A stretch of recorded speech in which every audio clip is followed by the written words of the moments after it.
Introducción.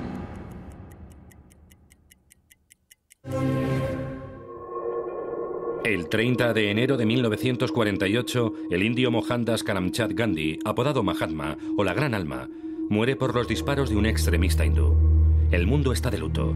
Con su muerte termina un gran periodo de la historia de la India. Se va el apóstol de la no violencia.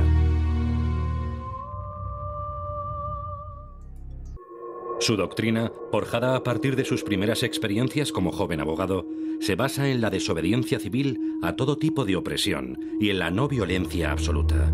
Su lucha desde 1893 por los derechos y el reconocimiento de la comunidad india en la por entonces colonia inglesa de Sudáfrica le permite perfeccionar su método. Mahatmaji, presidente del Congreso, detenido. Los primeros desengaños y éxitos y estancias en prisión lo convencen de la solución no violenta. La correspondencia con León Tolstoy le reafirma. A su regreso a la India en 1915, Gandhi recorre su país natal y se da cuenta de la magnitud de la tarea: llevar a su país a la independencia y resolver los problemas sociales y religiosos. La corona británica intentará durante más de 30 años oponerse a la marcha ineluctable de la India hacia la libertad. Gandhi verá su lucha por la independencia coronada por el éxito en 1947, pocos meses antes de su asesinato. Para entender lo sucedido, revivamos uno a uno todos los acontecimientos.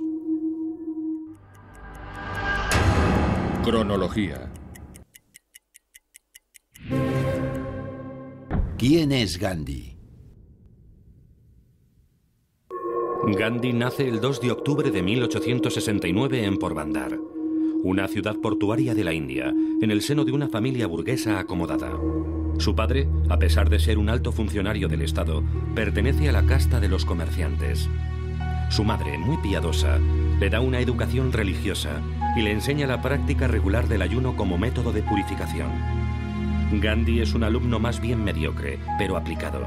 En su juventud hace gala de una timidez casi enfermiza, evitando a sus compañeros.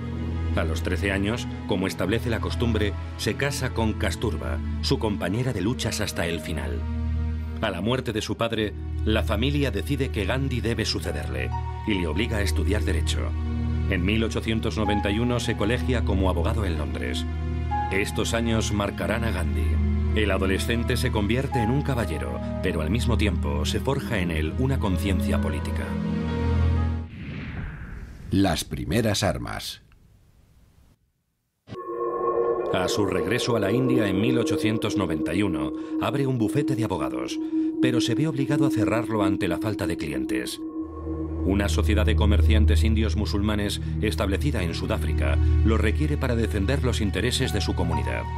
Gandhi viaja a Sudáfrica en 1893 con un contrato de un año, sin sospechar que no volverá a la India de manera permanente hasta 22 años más tarde. Sudáfrica. En 1893, Gandhi desembarca en la provincia de Natal y conoce a su jefe, para el que defenderá su primer caso ante un tribunal inglés. Por respeto, se obstina en llevar turbante, signo distintivo de los musulmanes, y es expulsado del tribunal. Para manifestar su indignación ante esta política de segregación, convoca a la prensa, algo que acabará convirtiéndose en costumbre. Las autoridades inglesas desean que las diversas comunidades extranjeras o religiosas permanezcan divididas. Esta actitud es el origen de la futura política del apartheid, palabra que significa división. El siguiente incidente dejará una profunda marca en Gandhi.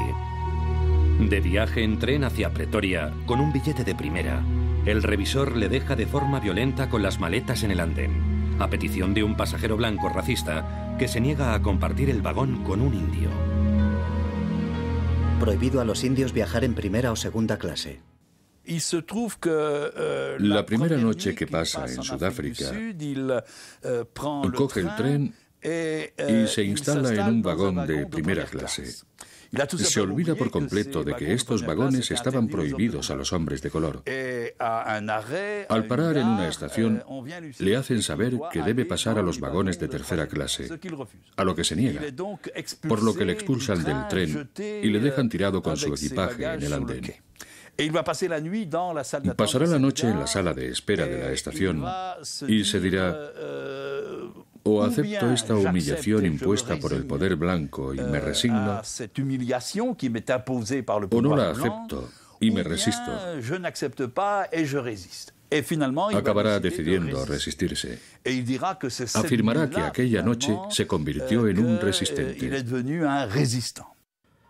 La mezcolanza racial en Sudáfrica era imposible. Damas europeas. En este periodo es cuando Gandhi intercambia correspondencia con León Tolstoy. Todo ocurrió por casualidad.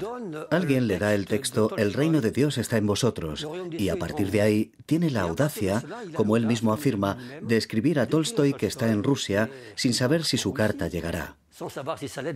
En ella afirma querer convencerse de que existe otra forma de resistencia que no sea la violencia.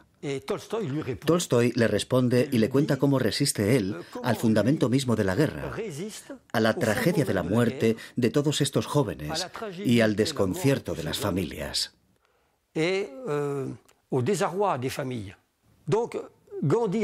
Desde el momento en que recibe la carta de Tolstoy, Gandhi afirma estar seguro de que la no violencia es el mejor método de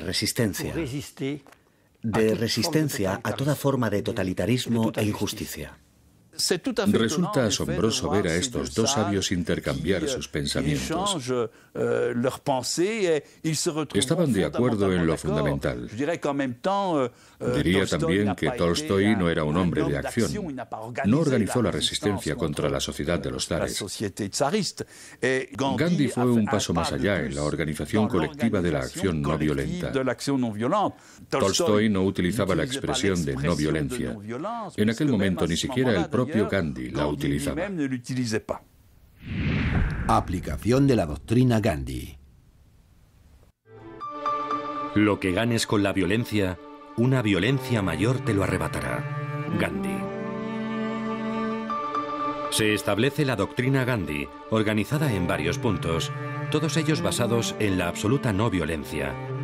Advertencia previa a las autoridades para no ser acusado de coger al adversario por sorpresa. Advertencia a los medios para que cubran el acontecimiento y le den una gran repercusión.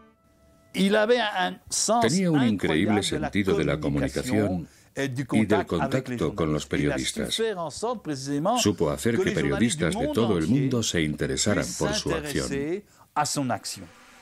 Rechazo a acatar todo acto injusto o discriminatorio. Aceptación sin respuesta de malos tratos o encarcelaciones, aun siendo estos arbitrarios. Boicot a los productos extranjeros y preferencia por los nacionales. Huelgas generales organizadas por todo el país y desobediencia civil. Creación de granjas colectivas denominadas ashrams, en las que se enseña la doctrina Gandhi. Rechazo categórico del sistema de castas. Tolerancia religiosa y respeto mutuo. Purificación personal mediante ayuno y trabajo comunitario. Sacrificio de los bienes personales y preferencia de la no posesión. Se opone ferozmente a la violencia, pero se niega a pasar por un cobarde y crea durante la Guerra de los Bóeres el Cuerpo Indio de Enfermeros de Natal, que atiende a los heridos de ambos bandos.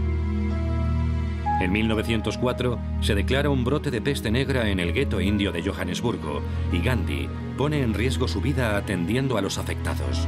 Los sudafricanos le llaman Hermano Gandhi, reconociendo sus acciones caritativas, valientes y desinteresadas. En 1905 funda su ashram en Natal, donde pone a prueba sus teorías de vida comunitaria. En 1913, el general Smuts, impresionado, acaba liberando a Gandhi y derogando la ley sobre impuestos y matrimonios. También se modificarán otras leyes discriminatorias. Gandhi ha ganado su batalla por los derechos de los indios en Sudáfrica. Su prestigio aumenta y adquiere una dimensión internacional. La India en 1915.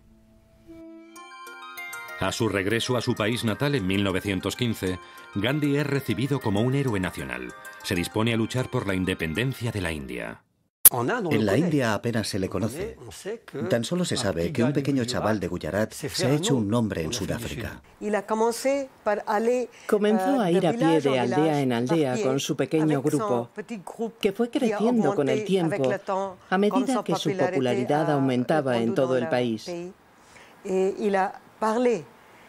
Habló de cambios en la sanidad, la alimentación, la educación y también en materia religiosa.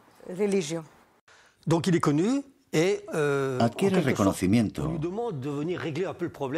y, en cierto modo, se le pide que venga a solucionar el problema de su país.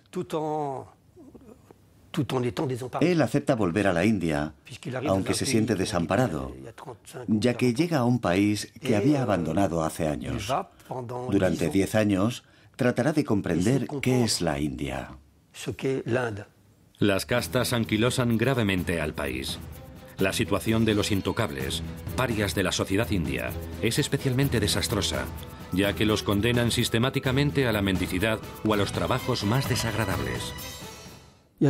Entre las castas altas, la primera era la de los brahmanes, después la de los guerreros y la de los comerciantes. A medida que descendemos, nos encontramos con las castas más bajas, la de los artesanos, los trabajadores de la madera, los trabajadores de la limpieza, los zapateros, etc. También los campesinos, los grandes terratenientes, los pequeños terratenientes o los ferrallistas.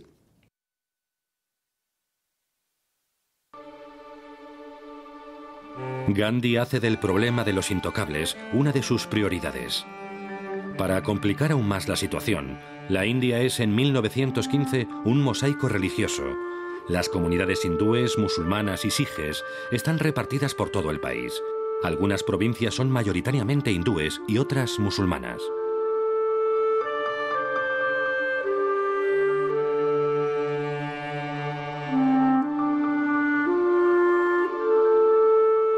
En realidad, existen tantas religiones como individuos. Gandhi.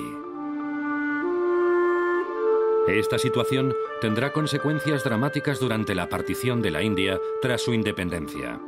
El escritor indio Rabindranath Tagore, Premio Nobel de Literatura en 1913, le pondrá un apodo que pasará a ser mundialmente célebre: Mahatma. Mahatma es la gran alma, una señal de respeto, por así decirlo, hacia Gandhi. Es cierto que Gandhi se convirtió rápidamente en un líder admirado. A su regreso a la India, vino rodeado de la aureola del éxito que había conseguido en Sudáfrica, por lo que no tardó en convertirse en el líder del Congreso de la India, que fue la organización política a través de la cual los indios organizaron su lucha para alcanzar la independencia del país. Primeras luchas en la India. Gandhi creó en 1915 un ashram. Esta palabra de origen sánscrito designa un lugar apartado en el que se reciben enseñanzas y donde todo el mundo es aceptado. La alimentación es vegetariana, se practica yoga y la vida comunitaria combina el reparto de las tareas cotidianas con la introspección espiritual.